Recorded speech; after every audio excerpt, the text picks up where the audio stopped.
Coming up on this episode of Open for Business, Walmart's power goes where no discount has gone before. Online referral sites like Referral Key? We don't think so. Resolutions. What are they good for? Smart marketing is smart marketing, online or offline. All that and more next on episode 62 of Open for Business. This is the Hartford Online Radio Network. 21st Century Audio. Delivered. onthehorn.com. Bandwidth for On the Horn is provided by Amazon S3 servers. Amazon S3 is storage over the internet. Retrieve any amount of data at any time from anywhere on the web. Highly scalable, reliable, secure, fast, and inexpensive. All from a name you trust, Amazon. For more information about Amazon S3 storage, visit aws.amazon.com. Hi, everybody. It's Brian Parker, and I am joined today by Zen Master Tommy Russo, co-owner of L&R Productions, a full-service advertising agency and audio-video production house. You can check them out online at lnrproductions.com. Hello, Tommy, and Happy New Year. Yeah, same to you, Brian. Good to see you, and I'm glad to hear that fast of yours is going really well. Congrats. We'll get more into that in a second. Okay. Ken Cook is also here, acclaimed author, Fortune 500 consultant, speaker, and contributor to Inc. magazine. Now running Peer-to-Peer Advisors. Check him out on the web at peertopeeradvisors.com. Hello, Kenny. Brian, Happy New Year, sir. Happy New Year. Tommy, Happy New Year. You too, Ken. Good to see you. You too. How was Arizona? Arizona was wonderful. Yeah? Yes. The golf was good. The weather was warm. And now you're bundled up in the lovely Connecticut weather. Yeah, and the sweaters are back, the turtlenecs are out, and away we go. Terrific. We are also joined on the phone by Chris Reimer at Rizzo Tees and the VP of Social Media at Falk Harrison. Chris, how are you doing, sir? I am well. Thank you so much for having me on, guys. I appreciate it. Absolutely. Chris wrote a screamingly funny article on this thing called Referral Key, which is going to be our first hot potato item. Kenny, tell me a little bit about Referral Key first, just so we can get a little baseline, and then we'll get to Chris. Well, I don't want to steal Chris's thunder, but when I started getting the deluge of emails from people asking me to sign on to Referral Key, and every one of them was exactly the same verbiage, I decided, all right, I got to check this out, and I went to referralkey.com, and it is frankly superficial and stupid. That's it. And there you have it. Yeah. The end. I had just recently I guess this has been around for a while, but I had just recently gotten a Referral Key request, and I was like, all right, yeah, whatever. I didn't know. I'm all about, let's try new social media. Let's see what happens. But it was the part about they wanted all my LinkedIn information. Yeah. And I got a little creeped out by that. But if you go over to rizzotees.com, over in the blog there, you will see our guest Chris Reimer has written a screamingly funny article, blog post about his referral key and clogging the arteries of his inbox with spam. Chris, tell us about what happened. Yeah, it's funny. Frankly, I don't even know where to begin, but let's start with the end. The end here is that right now, when you go to Google, whether you're signed in or not, and you search for the term referral key, my blog post shows up between 2 and 4 on the first page. And so done. I'd have to think that, and I wrote it not with that as my intention. I did not write it with the intention of having it be my most trafficked blog post of all time. I've got 250 or so posts. I didn't mean for it to be a slam piece. I was struck in the same way as Ken was by just this deluge of emails that came in that all looked exactly the same. Now, when the first one came in and it said in the subject line, "Are you taking on new clients?" ? My initial thought in my head, talking to myself, was like, well, hell yeah, I'm taking on new clients. That is so exactly what I said. I said, yes, yes. And it was from someone I knew. So I was like, all right, referrals are working. Yeah. Yeah. Finally, this damn friendship of ours is paying off. Right? Exactly. Thank God.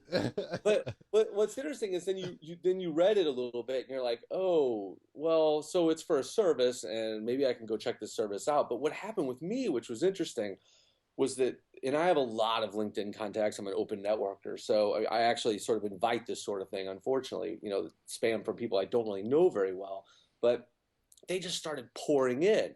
And of course, immediately that sets off the light bulbs or the signal or whatever, and something's not right. And then each subject line was the same. And if you go to rizzotees.com and click on the blog and do a search for referral key, you'll find the post and you'll see an image at the top.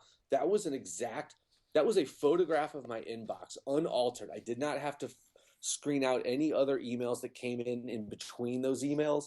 That picture of my inbox is exactly what it looked like after receiving all of these emails. And I just thought, this doesn't mean that this service is that good. It means something has unfortunately caught on fire, and I'm receiving it, and I can delete all these, but what does this all mean? So I started doing a little research, and as you can see in the blog post, I basically wrote back to people and said, may I ask why you're sending this to me?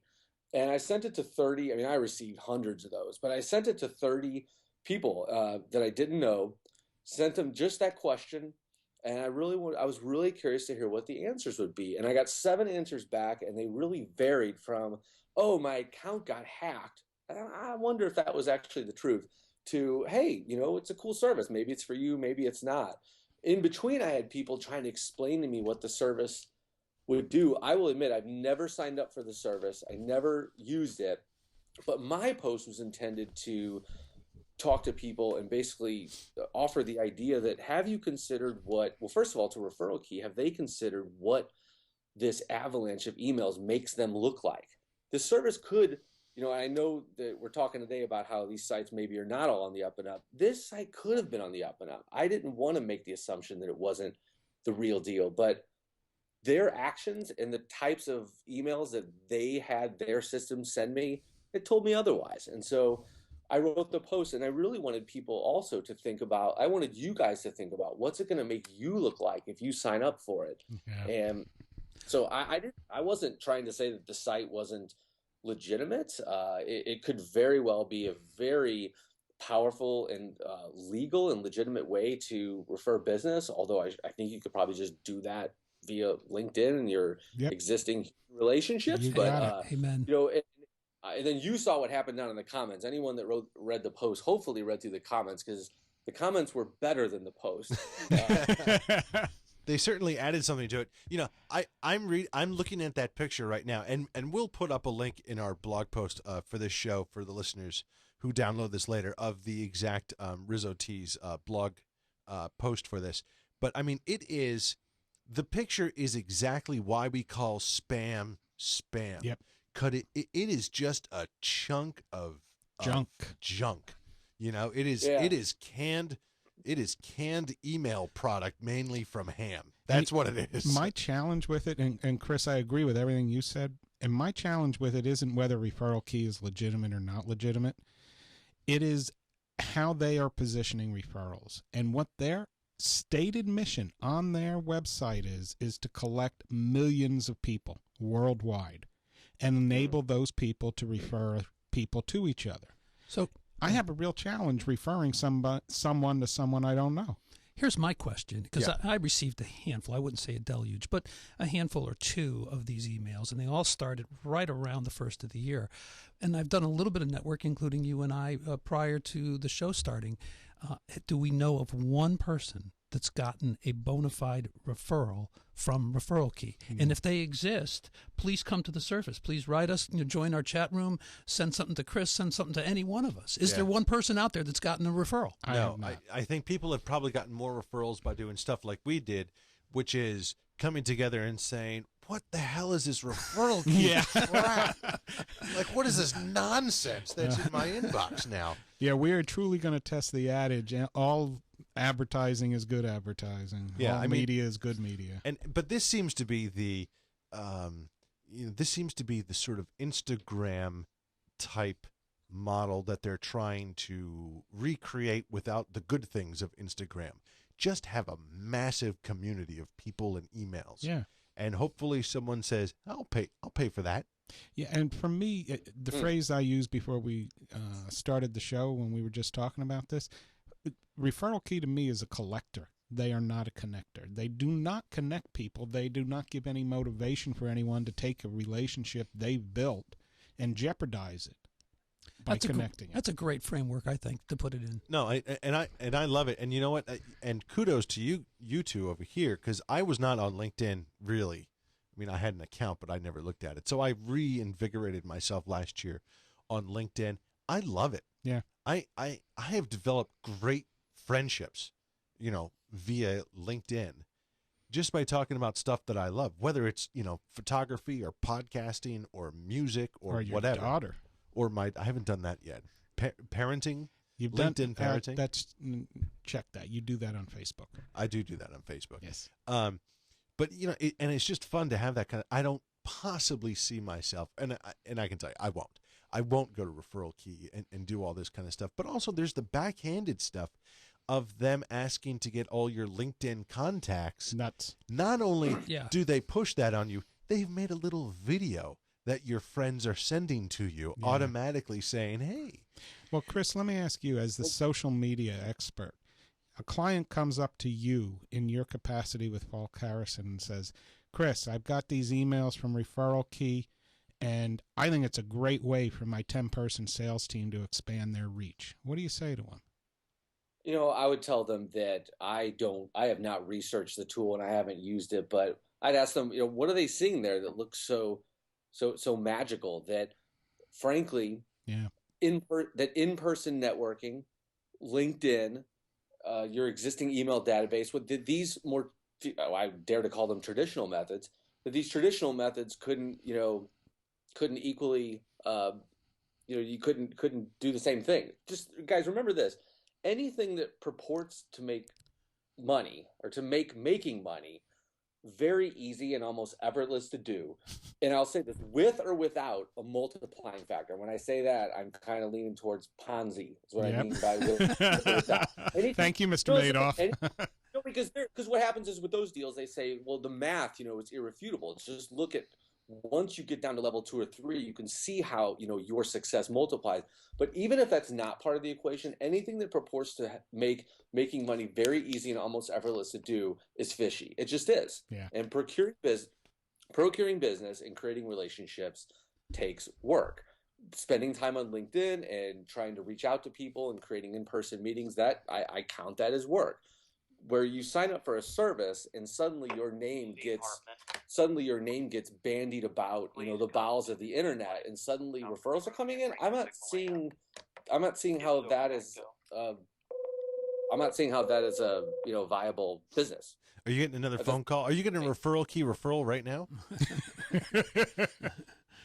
That might be that character that works there calling to say, what the F are you talking about? Yeah. We all need protection after this. Referral Keys on the road. That's right. Hopefully they live closer to St. Louis than Hartford. Yeah. Well, I think, referrals are they are not something that one should do lightly. You should really take some serious time before you connect to people, because your reputation's on the line. And once you connect those two people, you don't have any control over that. And I'm not really sure Referral Key is the way to do it. I think meeting other people yourself online is great, a la LinkedIn. Yep. But this kind of thing does seem a little suspicious to me. But hey, I want to thank Chris Reimer from Rizzo Tees and Falk Harrison for joining us. I know you got to go, and it sounds like people are already calling you. But thanks so much for being on, my buddy. It was my pleasure, and I'm a big fan. Thanks a lot for having me on. Thanks, Chris. You're the best. Chris. Thanks, pal. Take good care. Great stuff. Yeah. Great stuff from Referral Key there. I mean, not from Referral Key, but about Referral Key. Great fodder for conversation. What might be fun is to bring Chris back at some point in time to discuss his expertise in social media in general. That'd be a fun show. Absolutely. We can make him a regular. There you go. There you go. There you go. The power of Walmart lowering prices on iPhones and iPads. This is shocking. I wonder if this, I don't know, but I wonder if this is a sign of the times of the end of Walmart's supreme dominance. Here's my thinking. Yeah. Technology, you gotta explain this one to me, Lucy. Technology allows direct customer to consumer, or manufacturer to consumer, like Apple products. Right. Okay, you go into the Apple Store, you get a great experience of having people help you out right there. There's no line. The person can check you out right there as they're standing there with you. It's a great experience. But there are places like Walmart or Best Buy that have sort of been relegated to the showroom of online shopping. Mm-hmm. Think of like Amazon. You Yep. want to buy a TV. Well, what do you do first? You research it. And then what do? You go down to Best Buy and you look at it Exactly. in the showroom. And then do you buy it at Best Buy? No, you get a better deal online. So you go home and you buy it online. Mm-hmm. So I wonder if that sort of model, that Best Buy Walmart model, is kind of coming to an end. And we see it by them saying, the only thing we can do to push these iPads is to dramatically reduce these prices. What do you guys think? Well, here's one thing, okay? Hypothetical. All right. If Steve Jobs was alive today, would this be occurring? I wonder if all conversations about Apple products will always start with At least for the Steve- next year. if Steve Jobs was alive. I'm just wondering, man, would because we've gotten his Google commitment Maps? to integrity, his commitment to being the highest price and not discounting gazzangol, an Italian phrase. Sorry, folks. His commitment to that, I don't. You might be right, Ken, but I'm going to politely disagree. I have no idea whether it be occurring under Steve's reign or not. But I hadn't thought of it from the perspective you brought up, Brian, and you're absolutely right. Oh my God! Write down the date. Write it down. This is the one and only time in 13, though. By That's the right. way, Enjoy We're talking it. about Because that is the habit. we're talking about a New York Times article, and again, we'll link to this on the website when we do the blog post. But the 16 gigabyte iPhone 5 has been marked down to $127 Woohoo! from the usual $189. And That's it a serious- retails for $200 at the Apple And store. it retails for $11 more at the retail at the That's Apple a store. significant discount. That is. It is. It is significant, but I think I hadn't thought of it, but it is the necessary response from the brick and mortar retailer. This is the only way we can get you is by just slashing the prices. We are truly commoditizing everything that we put on our shelves. And if you think about Walmart, Walmart has made its name by really strangleholding its distribution hubs. Yep. And saying, look, if you want a product, there's a million guys making throw pillows for your couch. You can buy throw pillows for your couch at Walmart. But this guy over here, look, we like this quality, Mm-hmm. but we want you to do it for 75% less. And if you can't do that, I mean, we'll buy millions of them. You'll be a wealthy guy, But the difference but is you gotta come down in the price. And I don't know if that's sustainable anymore, because we see people that are saying, we want quality, sure, but I don't know. we may pay a little more just to have the convenient experience and know that, hey, look, I can go over to the Apple store, they can set me all up, and I'm done, which is direct Apple to consumer. But places like Best Buy, where now they're just the showroom for Amazon. No, I think What's they're in flipping trouble. Steven over in his grave right now, though, is the fact that Apple is a commodity. It was never a commodity until Walmart discounted the price. Yeah. And it made price the decision point. And he certainly does not. He wants the experience to be. It's always been the experience. And It's it- always been absolutely. the visual and the touch and the use and the simplicity and everything, every other attribute. That And you know what? Others are catching up. The Samsung has made a great phone in this Galaxy. In this Galaxy phone, what is it called? The Note? No, is it the Note 3? Galaxy I S3? don't know. I think you're right. I saw one of those. My nephew had it. It's a great phone. Well, Big yeah. screen. One of my wife's easy to friends use. has one, and actually one of the guys I know over in Farmington who owns a gym, he has one, and you know what? Very snappy. Yeah. You got to get used to where things are and all that kind of stuff. But 5 minutes with it, you're pretty good. Yeah. So others are catching up. So I don't know. But as long as Apple controls all of that, they're going to beat out Walmart in selling these things. It says something that Walmart, the biggest retailer on the earth, can't come close to what Apple can do with its own products. Here's another show for the future, because a good friend of mine is an absolute expert when it comes to channels of distribution. And he's consulted with some of the largest companies around with regard to it. So we'll get Bill on at a future date and talk about this. Sounds good. Last hot potato item, and then we'll get into our focus discussion here. Resolutions. It's the new year. Oh, my God. Did you guys make any business resolutions? I don't make resolutions. You don't make resolutions? No. Nor do I. Nor do you. No. I actually don't either. But all right, we're done with that one. But you know what I do? I mean, I do it. I sort of do it all the time. Exactly. Is really what it is. Mm-hmm. And there are resolutions that I make that happen to coincide with New Year's, but it's just sort of, they could have been made, last July or this coming April. It's not really a New Year's thing. But I'm always trying to do other stuff. And for me, it's is this a problem? How much of a problem is it? Do I need to focus on it and change something? And then once I decide, I need to focus on and change it, I then go through the process of writing a resolution of what I'm going to do, what action items can I take.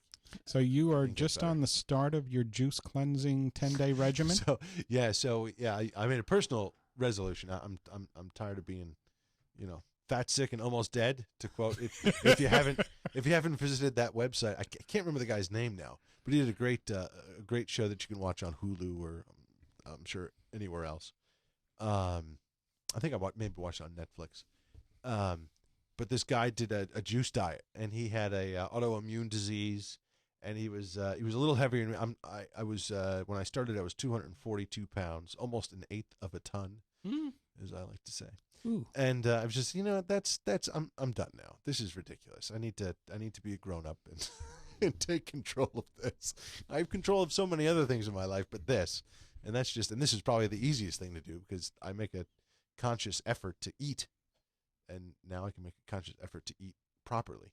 Yes. So I'm doing a juice diet for 10 days, little cleansing, and it's actually breakfast is terrific. It's really good juices. I mean, it's apple. You put in an apple, you put in an orange, a pint of strawberries, and a pint of blueberries. That tastes great.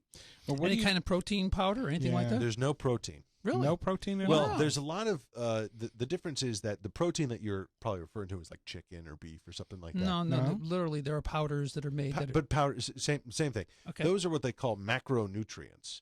And the American diet now, and I'm certainly guilty of it, and I love cooking, and I've completely screwed this up, is supposed to be, it's right now, it's about 80% macronutrients and only 20% micronutrients. Well, it's supposed to be reversed for the human body. You can survive and stuff, but eventually you're going to run into issues, which is why we take all these damn pills and whatever. So what this diet does is it says, look, we're going to load you up with micronutrients. Now, you're going to get a little macronutrients in things like broccoli or kale or green beans. You're going to get a little bit of that anyway. So you're not going to, it's not going to be like you fall off the face of the earth because you didn't have protein for 10 days. You're going to be fine. You're going to be fine. You can sustain yourself for 6 months like this. You're fine. And again, I'm doing this with a doctor and all that kind of stuff, which is what I recommend you guys do. And since I have MS, I mean, I have to do it with a doctor, otherwise we really run into issues.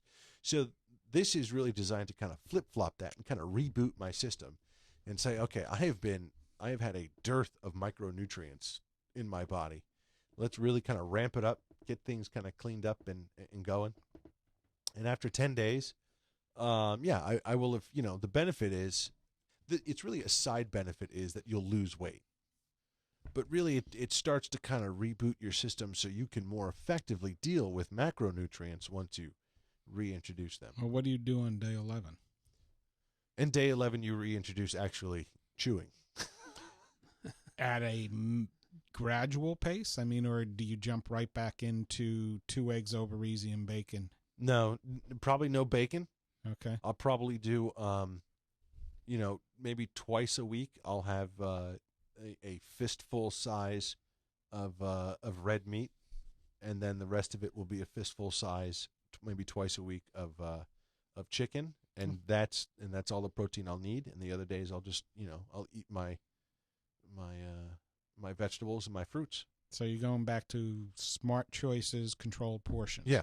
And this, what also is good is this is, 7 to 10 days, kind of breaks you out of that cycle of eating bad. Yeah. It will.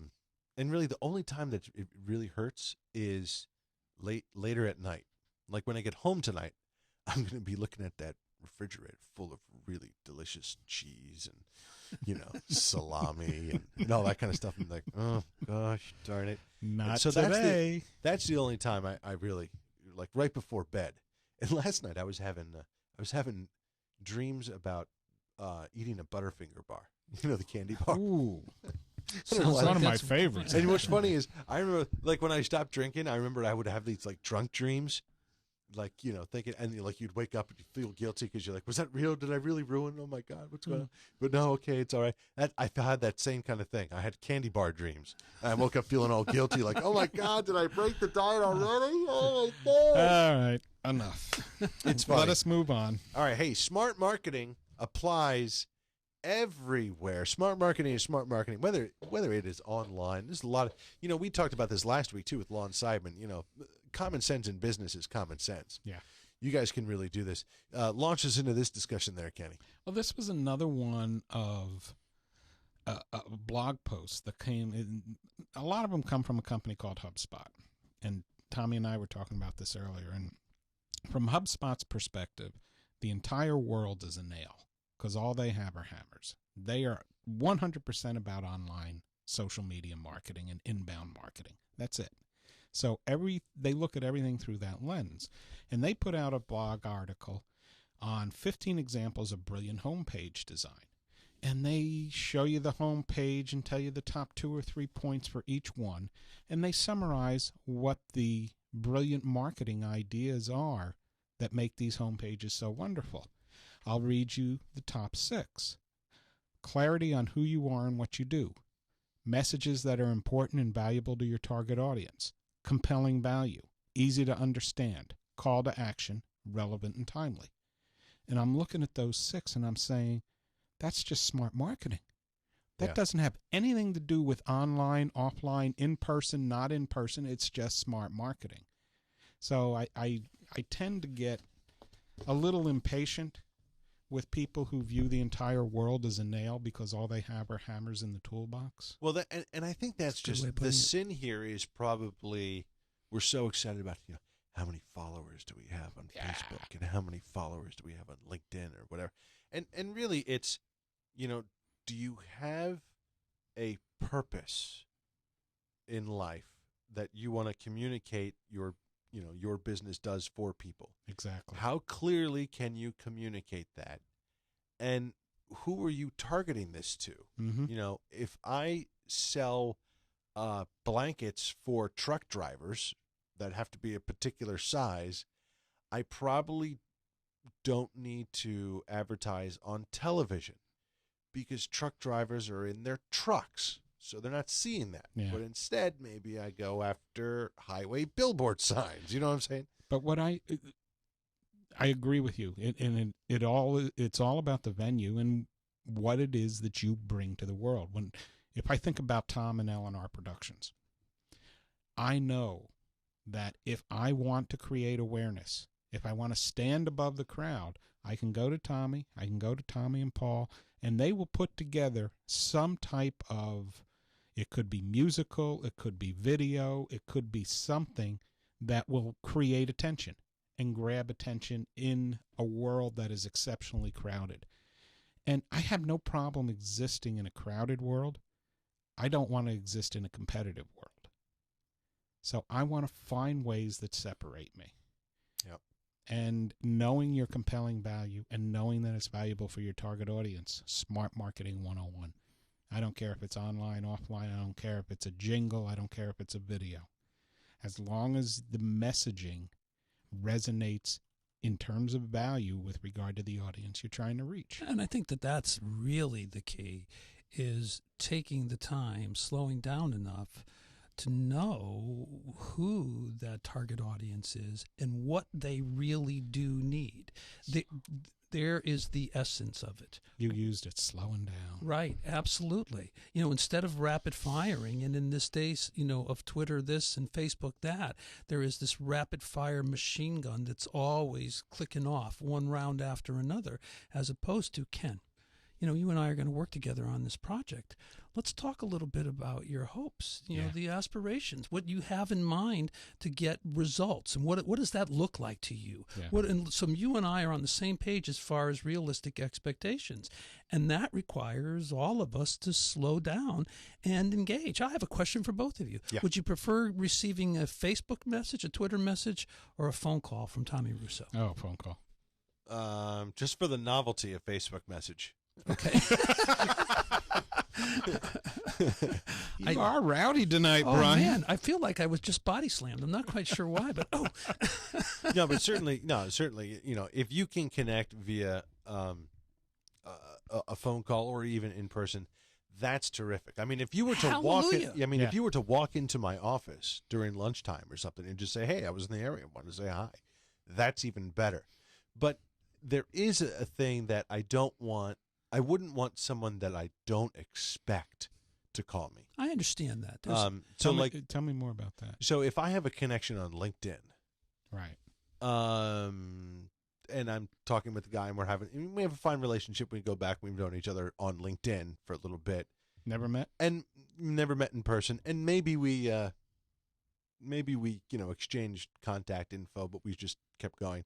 If he was to all of a sudden call me out of the blue, it's a little disjointed without preparation, without saying, "Hey, I was thinking about giving you a call. Would that be all right?" That makes sense. That does make sense. And I don't actually know why that is. Well, it goes back to politeness and Thank you. appropriateness. Thank you. That's what it goes back to. And those are human fundamental traits that a lot of us, in one way or another, have backburnered, put on a shelf, and watched dust collect on them, as opposed to just being simply appropriate and simply polite. And you were right earlier with the analogy to speed. Politeness is patient. Politeness is taking the time to get to know someone, or taking the appropriate time to say to Brian, "We've known each other on LinkedIn. I'd love for an opportunity to meet over coffee. Do you mind if I give you a call to set that up?" That slowdown, Right, as absolutely. you said it, Tommy, is so key. So let's go through some of these things. Let me just read to you. I know a lot of these companies, and I do business with some of these companies. So let me go through some of these front pages here, and I'll tell you the website name, and I'll ask each one of you back and forth, tell me what it is they do, Okay. and we can see how close we come. So the first one is freshbooks.com. This is going to be just for Tommy. Okay, right off the top of my head, I would say it's brand new books by brand new authors that they release. Okay, well now let me get a little bit into the website. So it says, say hello to cloud accounting. Easy to use, work anywhere, save time billing. Tell me about FreshBooks. What does FreshBooks do? Well, they're obviously an accounting firm or the firm that puts all of your files up in a cloud and maintains them there. Okay, so but what's the benefit to you as a business owner? Good question. I'm not convinced that for me as a business owner there is any benefit. I have yet to be sold on cloud anything just because of the unreliability attached to it. Okay, so interesting. So they have not addressed cloud. So maybe what you need to do is, so they have easy to use, work anywhere, save time billing, cloud accounting. You need to hear safety. You need to hear Big time. Good point. Because your opening statement, easy to use, et cetera, you could insert QuickBooks there instead of FreshBooks, and it would just be the same thing. Okay. Yeah, and for me to have my proprietary numbers up in the cloud somewhere, That's scary. Something I don't think so. You're Well, going let me to try have to this. hold my hand and take my temperature a few times. A mild competitor of them, mint.com. Let me read this to you. This is for Tommy again. It's easy to understand what's going on with your money. Now what do you think is happening there?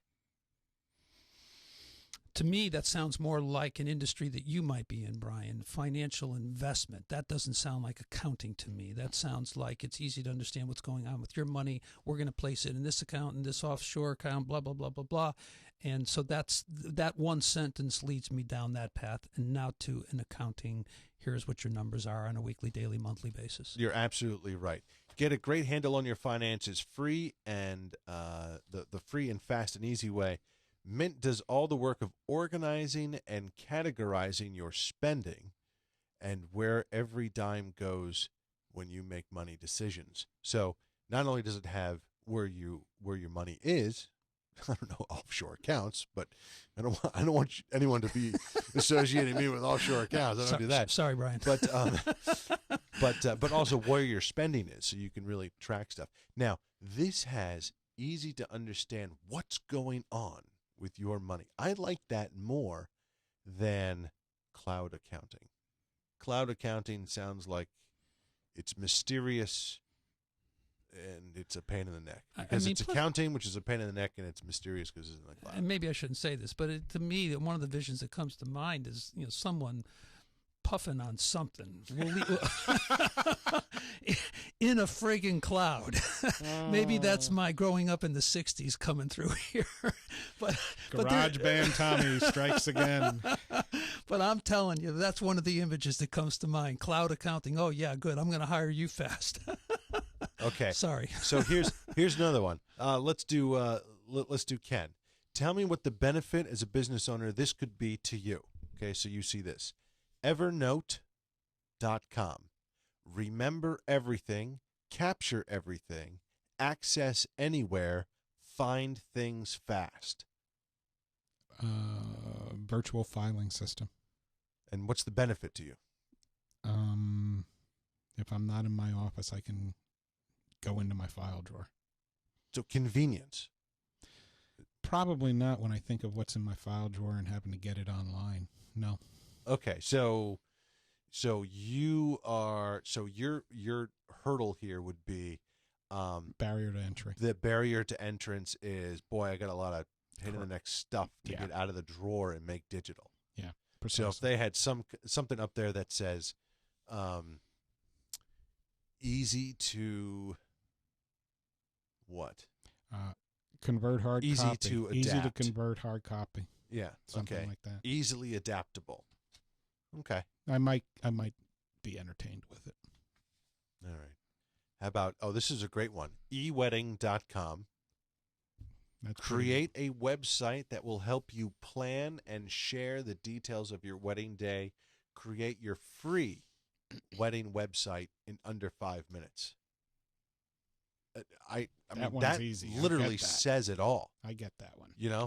There's a lot of stuff to organize. Yeah. So this will help me plan and share the details of my wedding day. Yep. I mean, that's really... And an observation here, that domain name is by far the most concise of the handful that you've just shared with us.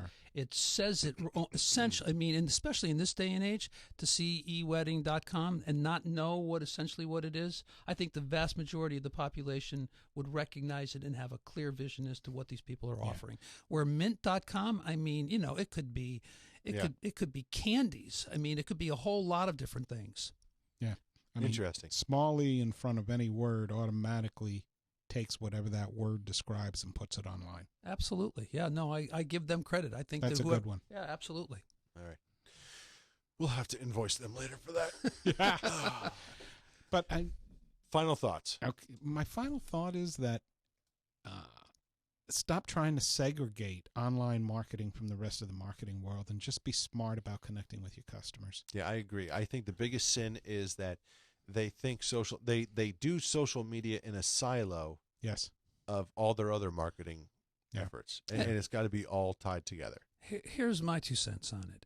I wonder with the cloud company and the Mint company, how much time they spent in doing what we talked about earlier in the show, talking with their clients and having a clear vision as to what the existing and potential client base really wants from them, including a name that embraces what they do. Yeah. And my guess is there wasn't enough time spent in developing those sites on that particular part of it, of really slowing down, going back to that phrase one more time, Yep. and figuring out this is who we're targeting. Now, what do you need so that you will see this site as a useful, convenient, time-saving, money-saving opportunity for me to take advantage of? You got it.